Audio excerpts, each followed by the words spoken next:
समाचार के इस शो अवधनामा में आपका स्वागत है। आधुनिक भारत की कहानी, रोमांचित कर देने वाली कहानी, एक राष्ट्र के जन्म की कहानी और इतनी मजेदार कहानी। और इस कहानी में एक नया मोड़ आ गया जब भारत में यह विवाद शुरू हो गया, इंडिया या भारत। इस पर भी चर्चा करेंगे, लेकिन इससे पहले कि मैं कहानी की शुरुआत करूं, इस एपिसोड की जो मुख्य लाइन है, पढ़ो, समझो, सीखो और उन्नति करो। अगर बिना सीखे तुम पढ़ रहे हो तो उस पढ़ाई का कोई उद्देश्य ही नहीं है। पढ़ाई का जो मूल उद्देश्य है कि तुमने जो भी पढ़ा तो सीखा क्या। भाई चना खा रहे हो, बादाम खा रहे हो, तो शरीर में अगर ताकत नहीं बढ़ रही है तो उसको खाने से फायदा ही क्या है। पढ़ाई का मूल उद्देश्य है सीखना, और जिसने सीखना शुरू कर दिया उसकी उन्नति कोई रोक ही नहीं सकता। जिसने सीखना शुरू कर दिया, अब सीखने का अहम माध्यम है पढ़ाई। कोई जरूरी नहीं कि सिर्फ पढ़कर ही सीखा जाए। कबीर कभी पढ़ाई नहीं किया, लेकिन सीखावन बहुत स्ट्रांग है उनकी। कुछ भी देखते हैं सीख जाते हैं। खजूर का पेड़ देखा, सीख गए। बड़ा हुआ तो क्या हुआ, जैसे पेड़ खजूर, पंछी को छाया नहीं, फल लागे अति दूर। चक्की देखी, सीख गए। चलती चाकी देख के दिया कबीरा रोए, और दो पाटन के बीच में साबुत बचा न कोई। गुरु गुरु गोविंद दो खड़े काके लागू पाए, बलिहारी गुरु आपने गोविंद दियो बताए। डायरेक्शन का जीवन में बहुत महत्व है। भगवान से बड़ा कोई नहीं, लेकिन जो भगवान तक जाने का डायरेक्शन दे वो एक अहम स्थान तो रखता ही है। सीखना इंपॉर्टेंट है। इस देश में शिक्षा व्यवस्था क्यों ध्वस्त हो गई? क्योंकि लोगों ने शिक्षा को परसेंटेज और नौकरी से जोड़ दिया। वो जो सीखने की बात थी वो खत्म हो गई। लिप्टन ने आग को और फैलाया, रिपन ने आग को बुझाया, लेकिन रिपन के काल में एक घटना घट गई, इल्बर्ट बिल कंट्रोवर्सी। उसने भारतीयों को दो शिक्षाएं दी। पहला कि ये अंग्रेज नस्लवादी है, रेसिस्ट है, और दूसरा एकता का महत्व। इल्बर्ट बिल कंट्रोवर्सी की ये दो सबसे बड़ी देन है। एक ब्रिटिश रेशियलिज्म, अंग्रेज नस्लवाद, और दूसरा एकता। हिंदुस्तानियों को लगा कि अगर ये यूरोपियंस एक होकर सरकार पर दबाव बना सकते हैं तो हम क्यों नहीं। और 1883 Ilbert bill controversy, 1883 national conference, Bharat की राजनीतिक दलों के बीच सम्मेलनों की शुरुआत। अब सम्मेलन होगा तो पैसा भी खर्चा होगा, तो 1883 नेशनल फंड। और इसी बैकग्राउंड में एक महान घटना का जन्म हुआ। एक महान घटना घटी 1885, इंडियन नेशनल कांग्रेस। कांग्रेस मतलब लोगों का समूह। कैसा? राष्ट्रवादी। कहां का? इंडिया। Indian national Congress 1885। पहले प्रेसिडेंट WC बनर्जी, दादा भाई नारोजी, बदरुद्दीन तैयब जी, और इस कांग्रेस के संस्थापक A.O. Hume, Allan Octavian Hume. बड़ा बवाल मचा इस बात पे कि कांग्रेस की स्थापना एक अंग्रेज ने की, और सिर्फ अंग्रेज नहीं, रिटायर्ड सिविल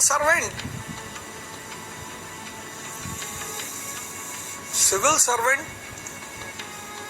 प्रशासनिक अधिकारी सरकार के विरोध में कभी जा ही नहीं सकता। उसकी बड़ी अहम भूमिका रही इंडियन नेशनल कांग्रेस के निर्माण में। बड़ी कहानियां, प्रो अगेंस्ट, बड़ी कहानियां। कांग्रेस के जो विरोधी वो कहते हैं कि एलन ऑक्टेवियन ह्यूम ने सरकार के निर्देश पर कांग्रेस का गठन किया, जिससे कांग्रेस सरकार की रक्षा कर सके। किससे? विद्रोहों से। और वहीं पे जन्म लिया सेफ्टी वॉल्व का सिद्धांत। 20 साल ये आदमी कांग्रेस का सेक्रेटरी रहा। 20 साल, 1885 से 1905। और तब कांग्रेस के विरोधियों ने कहा कि ये सेफ्टी वॉल्व, कांग्रेस यानी सेफ्टी, ऐसा कहना है कांग्रेस के विरोधियों का। लेकिन ये बात अंशतः सच है, और यह मैं कहूं पूर्णतः असत्य है तो भी गलत नहीं। इस व्यक्ति के बिना, एओयो ह्यूम के बिना कांग्रेस का बन पाना असंभव था। सरकार दमन कर देती बनते ही। 1885 में जब कांग्रेस बनी तो डफरिन ने चाय पार्टी दी, चाय पे बुलाया और कांग्रेस के लोगों से कहा कि आप ऐसा करो, आप सामाजिक कार्य करो, राजनीतिक तो हम कर ही रहे हैं। एलन ह्यूम ने मना कर दिया कि ना, हम राजनीतिक सुधार की बात करेंगे। और तब डफरिन ने कांग्रेस को गाली दिया, कहा माइक्रोस्कोपिक माइनॉरिटी। अगर ये आदमी सरकार के अधीन होता तो डफरिन का प्रपोजल नहीं मानता। कर्जन ने कहा Congress is tottering to its fall and my ultimate aim is to give it a peaceful demise.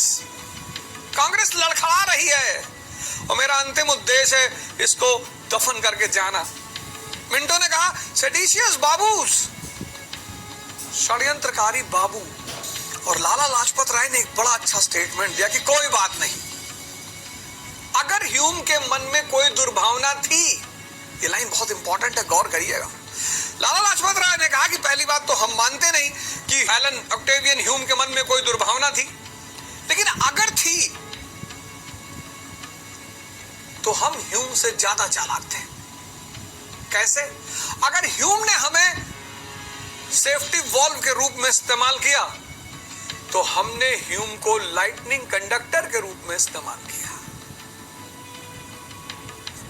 बड़ी बड़ी बिल्डिंगों पे लोहे की रॉड लगी होती है कि अगर बिजली गिरे तो उस लोहे के रॉड से होते हुए सेफ पैसेज होते हुए जमीन में चली जाए। इस विवाद को यहीं विराम मिल गया। अगर लाला लाजपत राय ने कहा अगर एलन ऑक्टेवियन ह्यूम के मन में कोई दुर्भावना थी और वो हमें सेफ्टी वॉल्व के रूप में यूज कर रहे थे तो कोई बात नहीं, उन्होंने हमें सेफ्टी वॉल्व के रूप में यूज किया और हमने उन्हें लाइटनिंग कंडक्टर के रूप में यूज किया। लेकिन सच तो यह है कि इस आदमी की भूमिका अहम रही कांग्रेस के जन्म में। इनके साथ एक साहब की फोटोग्राफ है, पिक्चर है, दादा भाई नेहरू जी।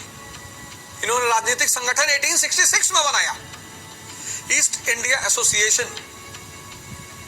कहां? लंदन में। किस लिए? ब्रिटिश पार्लियामेंट को भारत की स्थिति की जानकारी देने के लिए। चुनाव लड़ा, फिन्सबरी से लेबर पार्टी से चुनाव लड़ा, ब्रिटेन की संसद में गए। इसीलिए इन्हें कहा गया grand old man. WC Banerjee पहले अध्यक्ष रहे कांग्रेस के, बदरुद्दीन तैयब जी कांग्रेस के अध्यक्ष रहे। भारत की जनता की प्रतिनिधि के रूप में कांग्रेस का जन्म हुआ। कब? 1885 में। भारत की जनता की प्रतिनिधि के रूप में जन्म हुआ कांग्रेस का 1885 में। और दुनिया में जो भी नाम कमाएगा, ये सब बातें आप अपनी डायरी में लिख लीजिएगा।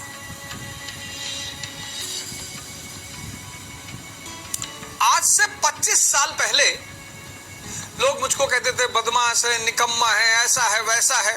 आलोचना कोई नहीं करता था। आलोचना करने की कोई वजह ही नहीं थी, आदमी वैसे ही खत्म था। अब लोग आलोचना बहुत करते हैं। अरे हम जानते हैं, यह पहला नियम है जीवन का कि जिस दिन आप उठना शुरू करोगे, आपका नाम बढ़ना शुरू करेगा, उसी दिन से आप पर हमले भी शुरू हो जाएंगे। बहुत लोग डर जाते हैं। मेरे बड़े सारे मित्रों ने YouTube पे क्लास ली, दोबारा ली ही नहीं। किसी ने पीछे से टाइप कर दिया कि अरे बरेली में पॉकेट मार था। बेचारे बोले बोले ये तो कहावत क्या लिखा हुआ, मैंने ये सब कभी नहीं किया। अरे मैंने कहा चाचा ये सब नियम है। जब कोई चीज ऊपर उठती है तभी तो गुरुत्वाकर्षण काम करता है। यही न्यूटन का चौथा नियम है कि जो भी चीज ऊपर उठेगी गुरुत्वाकर्षण उसे नीचे खींचेगा। और अगर तुम्हारे अंदर क्षमता है तो तुम 11.2 किलोमीटर पर सेकंड की क्षमता डेवलप कर लो, एस्केप वेलोसिटी, और तुम पहुंच जाओ स्पेस में। और उसी वक्त ये दुनिया आके तुमको सजदा कर देगी। अरे भैया हमारे चाचा थे, हमारे मुंह पे भैया एक बार थूक दिए थे जब हम छोटे थे, तो हमारे मुंह पे थूक दिए थे तो बड़ा मैं सुंदर हो गया था उसके बाद। ऐसी ऐसी लोग कहानियां सुनाएंगे। इतने रिश्तेदार, इतने दोस्त, इतने पड़ोसी, आप बहुत लोगों को तो पहचान ही नहीं पाएंगे। इतने लोग मिलने आएंगे, भैया सेल्फी ले ले, भैया आपके साथ, भैया नमस्कार, भैया ये, वो भी आपके साथ नहीं है। आपके साथ सिर्फ आप हैं। ये भ्रम ना मानने के बाद कभी मत पा लिया कि लोग मुझे मानने लगे। इस दुनिया में कोई किसी को नहीं मानता। आपकी अचीवमेंट में वो थोड़ा सा हिस्सा लेना चाहते हैं। आपके पास वो आज भी नहीं आए हैं। आपके अचीवमेंट में थोड़ा सा, इतना।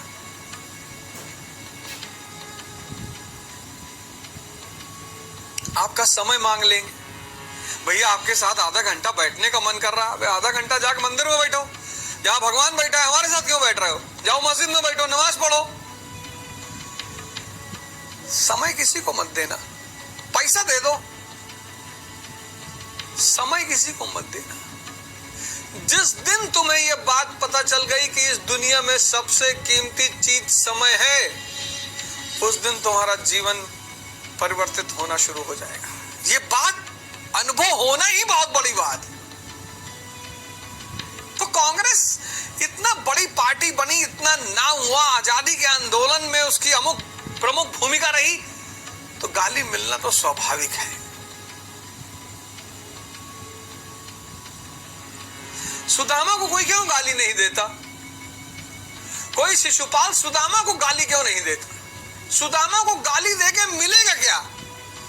तो ये सब तो चलता रहेगा। लेकिन मैं इस लाइन पर अडिग हूं, मुझे बड़ा अच्छा लगता है कि अगर कांग्रेस को सेफ्टी वॉल्व की तरह इस्तेमाल किया गया तो कांग्रेस वाले ज्यादा होशियार थे एओ ह्यूम से, और उन्होंने एओ ह्यूम का इस्तेमाल किया लाइटनिंग कंडक्टर के रूप में। नहीं तो ब्रिटिश सरकार कांग्रेस पर पैदा होते ही बैन लगा देती। अब कांग्रेस के 3 चरण हैं। पहला चरण 1885 से 1905, 1885 टू 1905, ये मॉडरेट पीरियड है। मॉडरेट्स, उदारवादी, मॉडरेट का पीरियड है। Moderate infant Congress. कांग्रेस का एकाएक जन्म नहीं है, एवोल्यूशन है, इस बात को समझिएगा। पहली प्रमुख दल ईस्ट इंडिया एसोसिएशन, दूसरा प्रमुख दल इंडियन एसोसिएशन 1876 1876, और तीसरा इंडियन नेशनल कांग्रेस। कांग्रेस ने बड़े जबरदस्त काम किए और बड़े चुनौतीपूर्ण काम किए। इस दुनिया में कोई किसी का दुश्मन नहीं है, ये बात अपने दिमाग में डाल लीजिए। एग्जाम्पल के तौर पे मैं बता दूं आपको लगता है लोग आपके दुश्मन होंगे, बिल्कुल नहीं। यहां कोई किसी का दुश्मन नहीं है। तो इतना वैमनस से, इतनी नफरत, ये कहां से है और क्यों है? गौर करिएगा। आप अपने घर में हैं 4 भाई, इस दुनिया में कुछ नहीं है, आसार है। मैं जा रहा हूं भैया, ये मेरा मकान का हिस्सा आपका, ये मेरी जमीन का हिस्सा आपका, ये मेरा बैंक बैलेंस सब आपका। आप उन तीनों के लिए भगवान बन गए। यानी दुश्मनी का संबंध किससे है? इंटरेस्ट से। जब आप किसी के के सामने खड़े होते हैं, बस आप उसके दुश्मन हो जाते हैं। यहां दुश्मनी होती ही नहीं, यहां दुश्मनी किसी की है ही नहीं। 1 अरब 50 करोड़ का देश, सीमित संसाधन, लिमिटेड रिसोर्सेस, डेवलपिंग इकोनॉमी। अब गौर करिए कि आज ये हिंदू मुसलमान क्यों बढ़ रहा है, गौर करिए इस बात पे। आज ये दलित ब्राह्मण क्यों बढ़ रहा है? 1 अरब 50 करोड़ लोग, लिमिटेड रिसोर्सेस, सीमित संसाधन, developing economy, primary sector, agriculture, secondary sector, industry, सब विकसित नहीं है, आगे बढ़ रहे हैं। अब सीमित संसाधन, सीमित नौकरी और पॉपुलेशन 150 करोड़। अब सबको इस सीमित संसाधन में हिस्सा चाहिए, तो जो राजनीतिक प्रभुत्व बना लेगा, पॉलिटिकल डोमिनेंसी, उसमें इसको हिस्सा मिलेगा। पॉलिटिकल डोमिनेंसी बनाने का तरीका क्या है? चुनाव।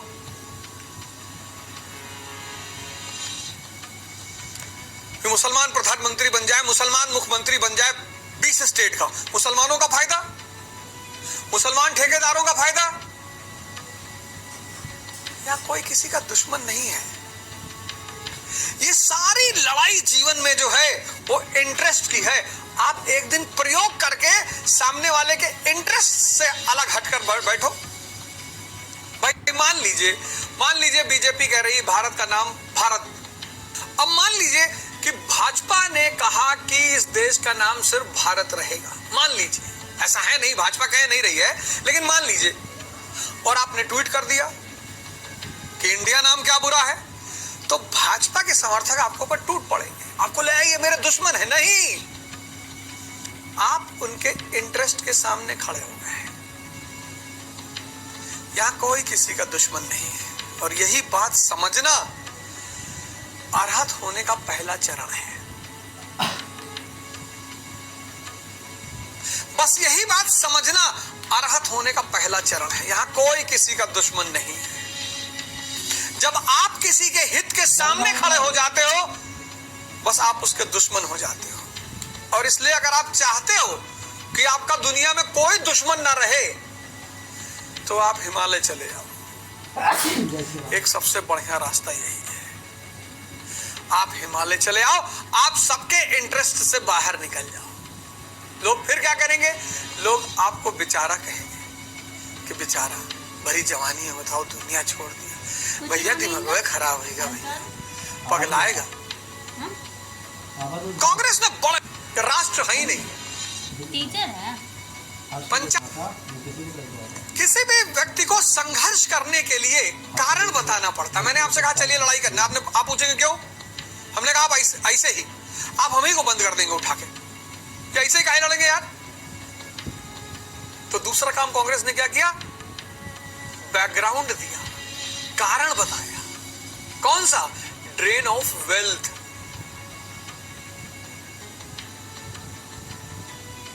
दादा भाई नेहरू जी ने सिद्धांत दिया ड्रेन ऑफ वेल्थ, कि हमें लड़ना है। लोगों ने कहा क्यों? बोले हमारी संपत्ति को लूट लिए जा रहे हैं। वैचारिक संघर्ष, जन आंदोलन के लिए आधारशिला प्रदान की कांग्रेस ने। तीसरा, सुधारों की बात की, गुड गवर्नेंस। कांग्रेस ने कहा आजादी की बात नहीं कर रहे हैं, गुड गवर्नेंस। ये लेजिस्लेचर में सुधार कर दो यार, इसको इलेक्शन के ऊपर आधारित कर दो, इसकी संख्या बढ़ा दो और हमको पावर दे दो। लेजिस्लेचरों को थोड़ा सा पावर दे दो, उसको दरबार बनाए बैठे हुए।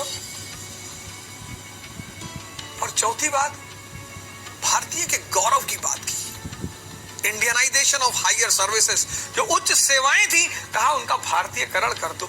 ये 4 बातें कांग्रेस की बेमिसाल थी। पहला, शिक्षक और शिष्य की भूमिका। 1885। भाई साहब, इस दुनिया में सबसे आसान काम है किसी को गाली देना। जब मैंने विरोध देखना शुरू किया तो मुझे बड़ा अजीब सा लगा शुरू में कि अब क्या गलत कर रहा हूं, पहले तो कर रहा था। और जब पहले विरोध नहीं कर रहा था, अब क्या गलत कर रहा हूं? पढ़ा रहा हूं, दूसरे को सही रास्ता दिखा रहा हूं, अच्छी राय दे रहा हूं, अब क्यों विरोध कर रहे हो? शुरुआत में बड़ा धक्का लगा, अब क्यों उल्टा सीधा बोल रहे हो? आज तक जितनी संस्थाओं में मैंने पढ़ाया, किसी ने मुझे निकाला नहीं। प्रभु की इतनी महिमा रही। और कोई दावा कर दे कि मैंने अवध ओझा को अपने संस्थान से निकाला, मैं पढ़ाना ही छोड़ दूं, क्योंकि मैं जहां भी रहा मैंने अपने काम के प्रति बेईमानी कभी नहीं की। काम मतलब भगवान, कर्म ही तो आपको इज्जत दे रहा है, पैसा दे रहा है, सम्मान दे रहा है, उससे बेईमानी आप कैसे कर सकते हैं? तब मुझे एक गहरे मनन के बाद यह बात प्रतीत हुई कि विरोध होता क्यों है। मैंने इस बात को फिर सर्च आउट करना शुरू किया कि विरोध होता क्यों है, और मुझे एक बहुत बड़ी बात पता चली कि जब भी आप किसी के हित के विरोध में खड़े हो जाते हो, आप उसके दुश्मन हो जाते हो।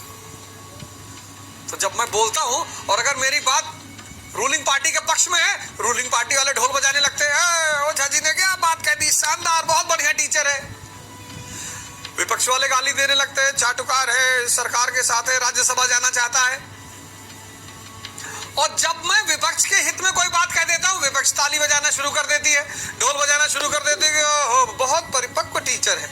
इसलिए मैं आपसे यहां कह रहा हूं कि जब भी आपका विरोध हो, आप ये मत समझना कि आप गलत हो ना, आप किसी के हित के सामने खड़े हो गए हो। और उन तमाम सारी बातों को दरकिनार करते हुए 4 बातें कांग्रेस की। पहला, गोपाल कृष्ण गोखले ने कही इस बात को, एनसीईआरटी में कोटेड है, उन्होंने कहा कि इतिहास हमें हमारी किसी उपलब्धि के लिए याद नहीं रखेगा, इतिहास हमें याद रखेगा इस परिस्थिति में जरा मॉडरेट्स 1885 से 1905। धर्म भी 3 रास्तों की बात करता है। धर्म पहला, प्रेयर। प्रभु राम श्रीलंका गए तो उदारवादी, पहला पक्ष उदारवादी है। आप प्रभु राम को देखें, उनका जब भी पहला चरण होता है वो उदारवादी है। समंदर के सामने पड़े, उदारवादी है। ये पहला चरण है। हाथ जोड़ रहे हैं समंदर को 3 दिन की, भैया रास्ता दो। जब वो नहीं दे रहा है तब अतिवादी, एक्सट्रीमिस्ट, ही मारो इसको। ऐसा नहीं कि आप जैसे ताव में आ जाते हैं कि अरे दादा भाई नरोजी जी हाथ जोड़ रहे थे कांग्रेस सरकार को। परिस्थिति थी सर, आप जब कक्षा 5 में थे तो आप अपने माँ बाप को हाथ नहीं जोड़ते थे। कक्षा 5 का लड़का अपने बाप से क्या कहता है, पापा प्लीज, पापा चॉकलेट दिला दो, पापा प्लीज। 15 साल का लड़का कहता पापा आइसक्रीम ले आना प्लीज, गायब हो जाता है। और 25 साल का कहता पापा खाओगे, शाम को बियर लेकर आऊंगा और आइसक्रीम।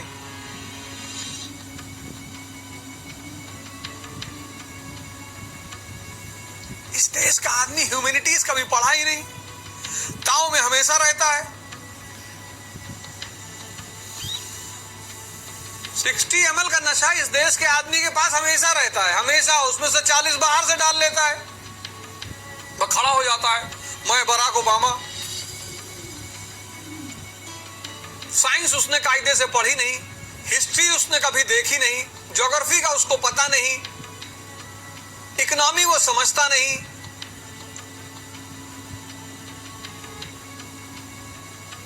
वो ताव में है।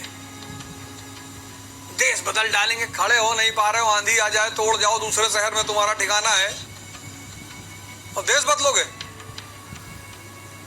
लेकिन इस देश का भविष्य आपके हाथ में है, युवाओं के हाथ में है। आप चीजों को R&D करना शुरू करिए, रिसर्च करना शुरू करिए, पढ़िए। बहुत सारी बेटियों का पत्र आया, मैसेज आया कि अवधनामा से हमें बहुत फायदा हुआ, हमें तैयारी का पूरा सिनॉप्सिस प्राप्त हुआ। प्रोग्राम शुरू ही उसे वो लिए हुआ था। शिक्षा उस छोर तक जहां का आदमी बाहर आ ही नहीं सकता। तो कांग्रेस का जो पहला चरण है उदारवादी, पैदा हुई है कांग्रेस, इन्फेंट स्टेज में है, तो हाथ जोड़ रहे हैं, पिटीशन एंड प्रेयर। प्रभुराम ने भी तो जोड़ा, विभीषण को भेजा रावण के पास। विभीषण कौन है प्रभुराम के? दादा भाई Nehru ji. Petition and prayer कि भैया सीता जी को वापस कर दो। जब उसने दादा भाई नेहरू जी की बात नहीं सुनी, तब लाल बाल को भेजा, लाला लाजपत राय, बाल गंगाधर तिलक, हनुमान जी को और अंगद जी को, एक्सट्रीमिस्ट। जब रावण उनकी भी नहीं सुना, तब रेवोल्यूशनरी टेररिज्म के मार डालो। अभी ना समझेगा। ये 3 चरण हैं धर्म सम्मत। धर्म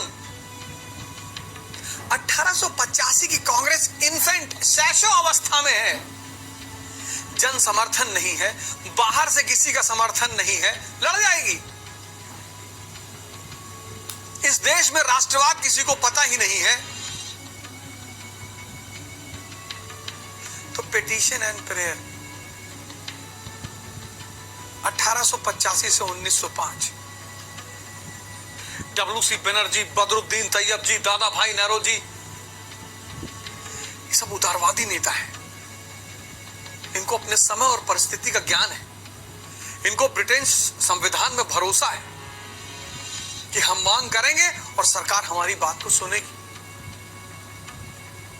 और मांग किया इन्होंने गुड गवर्नेंस का, और सरकार ने इनकी बात को सुनवाई की, और उसका परिणाम रहा 1892 का अधिनियम, एक्ट ऑफ 1892। बच्चा बहुत दबाव तो नहीं बना सकता, लेकिन टेंशन तो देगा ही। 3-4 साल के बच्चे, 5 साल के जब मॉल में पहुंच जाते हैं, बच्चों की साइकोलॉजी बहुत स्ट्रांग होती। अकेले होते तो माँ बाप की सारी बात सुनते हैं, करेले की सब्जी भी खा लेंगे, भिंडी भी खा लेंगे, पढ़ेंगे बैठ के, मोबाइल नहीं टच करेंगे क्योंकि जानते हैं कि बहुत मारेगा बाप हमारा। लेकिन जैसे ही बच्चे भीड़ में पहुंचते हैं मॉल में, वैसे जमीन पे लेट जाते हैं, क्योंकि उनको पता होता कि अब नहीं मारोगे, अब मुझसे ज्यादा तुम्हें अपनी इज्जत की चिंता है। बच्चे भीड़ में बहुत बदतमीजी करते हैं। आप कभी गौर करिए, जैसे 4 आदमी देखेंगे उनकी नौटंकी शुरू हो जाएगी, क्योंकि जानते हैं कि सब तुरंत अरे बच्चे को मार रहा, कितना निर्दयी, कितना जालिम, अरे भाई साहब रहने दीजिए, अरे भाई साहब तुमको क्या पता कि कितना जालिम है ये। आप देखिए, जब बच्चे अकेले घर में रहते हैं कितने डिसिप्लिन रहते हैं। जहां कोई गेस्ट घर में आया, तहां नाटक चालू, क्योंकि उनको पता है कि अब नहीं मारोगे। शारीरिक रूप से आप पर कुछ नहीं कर सकते, रोएंगे, स्क्रीम करेंगे, चिल्लाएंगे, आपका लैपटॉप मेज से सरका देंगे, नीचे गिर गया, कितना मारोगे। तो उदारवादियों ने दबाव बनाया सरकार पर, और उसका परिणाम रहा 1892 का अधिनियम। और 1892 के अधिनियम में सरकार ने परिवर्तन किया, विधायिका में भारतीयों की संख्या बढ़ा दी, इलेक्शन शुरू कर दिया, इनडायरेक्ट प्रश्न पूछने का अधिकार दे दिया, बजट अभी भी सरकार के हाथ में रहा, विधायिका में संख्या बढ़ा दी, लेकिन सरकारी सदस्यों का डोमिनेंस बना रहा। विधायिका में भारतीय सदस्यों की संख्या बढ़ा दी, लेकिन सरकारी सदस्यों का डोमिनेंस बढ़ा रहा। इलेक्शन दिया, इनडायरेक्ट प्रश्न पूछने का अधिकार दिया, लेकिन 15 दिन पहले आपको प्रश्न देना पड़ेगा, और सरकार जो जवाब देगी उससे संतुष्ट होना पड़ेगा। क्रॉस क्वेश्चन आप नहीं पूछेंगे, और बजट सरकार के हाथ में, बजट से आपका बजट का कोई लेना देना ही नहीं। उन्होंने कहा तुम पैसा ना खर्चा कर पाओगे, भारतीयों को पैसा खर्चा करना नहीं आता। भारतीयों का अलग स्वैग है पैसा खर्चा करने में, इतना दिखाने का शौक है उनको, इतना गाड़ी, घड़ी, कपड़ा, चश्मा। मेरे एक मित्र हैं, उनसे ऐसे बार बार चश्मा निकाल रहे थे, पहन रहे थे। मैं समझ गया कुछ बताना चाहते, तो उन्होंने मुझसे कहा कि, मैंने कहा यार चश्मा बड़ा शानदार है तुम्हारा। बोले टॉम फोर्ड का है। अच्छा, हाँ। बोले 70,000 का है। हमने कहा इसमें इंग्लिश में लिखा हुआ फ्रेंच दिखाई पड़ता है। कह के नहीं ऐसा नहीं है, मतलब ब्रांड है। मैंने कहा तुम तो पढ़ते हो सत्य कथा, मनोहर कहानियां, तो इतना महंगा चश्मा तुम्हारे लगाने से फायदा ही क्या है? तुम कौन सा गीता पढ़ते हो? तुम तो सत्य कथा पढ़ते हो, मनोहर कहानियां। लास वेगास की रंगीन रातें, यही चैप्टर पढ़ते हो तुम। काली घाटी की चुड़ैल, वर्दी वाला गुंडा, हसीना बेकरार। जब तुमको यही सब पढ़ना है तो तुम 70,000 का चश्मा नहीं 7 लाख का चश्मा लगाओ, क्या फर्क पड़ता है। ब्रांड अंदर से होनी चाहिए।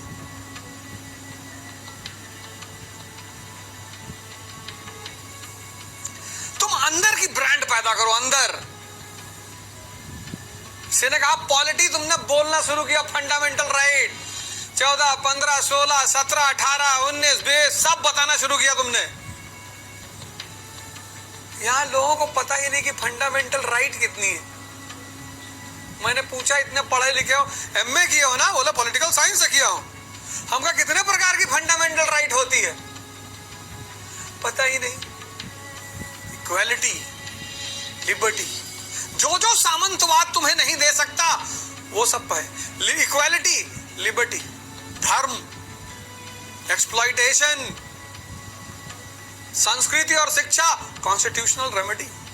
6 एमए पॉलिटिकल साइंस है, 70,000 का चश्मा लगाते हैं, मनोहर कहानियां पढ़ते हैं, उसमें किताब टॉपिक है लास वेगास की रंगीन रातें।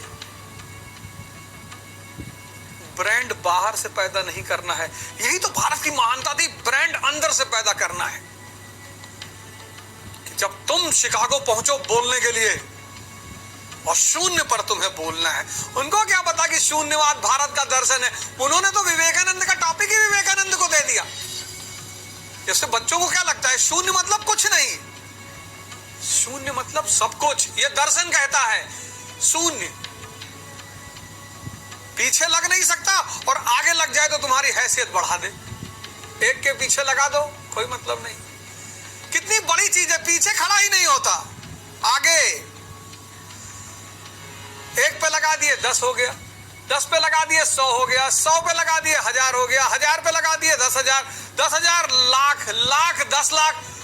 शून्य मतलब सब कुछ, बस लग कहां रहा है। दर्शन में एक पूरा हेडिंग है शून्यवाद। अंग्रेजों ने कहा बजट तुम्हारे हाथ में नहीं देंगे, तुम लोग पैसा खर्चा करना जानते ही नहीं, तुम घड़ी ले आओगे 70 लाख रुपए की। हम ही से लोग कहते हैं ये पहना करो, ये पहना करो, बर्बरी की शर्ट पहना करो। काहे पहना करें?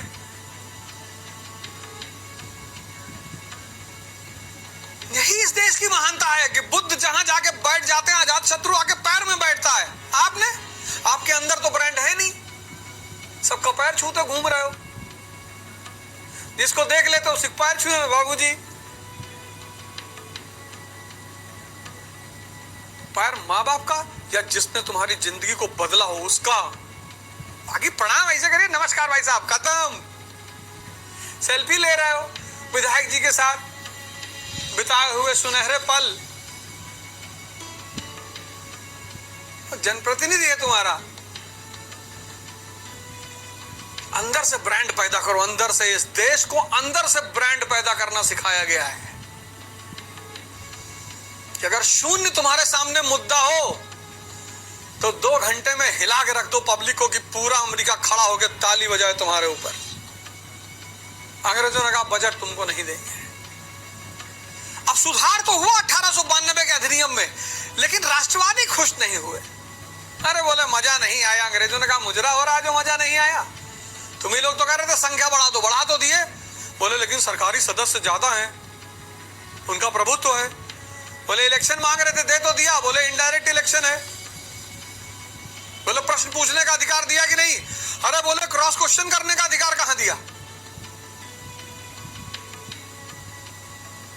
और इसी परिस्थिति में 1899 में एक वाइसरॉय भारत पहुंचा और उस आदमी का नाम था लॉर्ड कर्जन।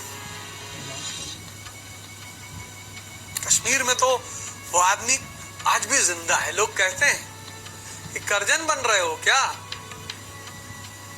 लॉर्ड कर्जन 1899 से 1905 कर्जन के इतिहास पर मैं चर्चा करूंगा आपसे, लेकिन उदारवादी इतिहास की उपेक्षा ना करें। हमारे यहाँ क्या है, उनको बड़ी उपेक्षित नजर से देखते हैं। अरे उदारवादी अंग्रेजों के चाटुकार थे, तुम बिगाड़ लिए होते। उदारवादियों ने भारतीय स्वतंत्रता संघर्ष की नींव रखी, संघर्ष की आधारशिला दी। किसी भी लड़ाई का एक बेस होता है, इसलिए लड़ रहे हैं। ड्रेन थियरी किसने दी? दादा भाई नेहरू ने। Edward episode, finance minister Edward budget पेश करता है, बजट पेश करता है 1901 में, फायदे का बजट। पहली बार अगर बजट के खिलाफ आवाज उठाई गोपाल कृष्ण गोखले ने, फायदे का बजट, उसका अपोज किया गोपाल कृष्ण गोखले ने, कहा फायदे का बजट है, बहुत अच्छी बात है, लेकिन ऐसे फायदे को लेकर हम करेंगे क्या जब हमारे देश का आदमी अकाल से मर रहा है।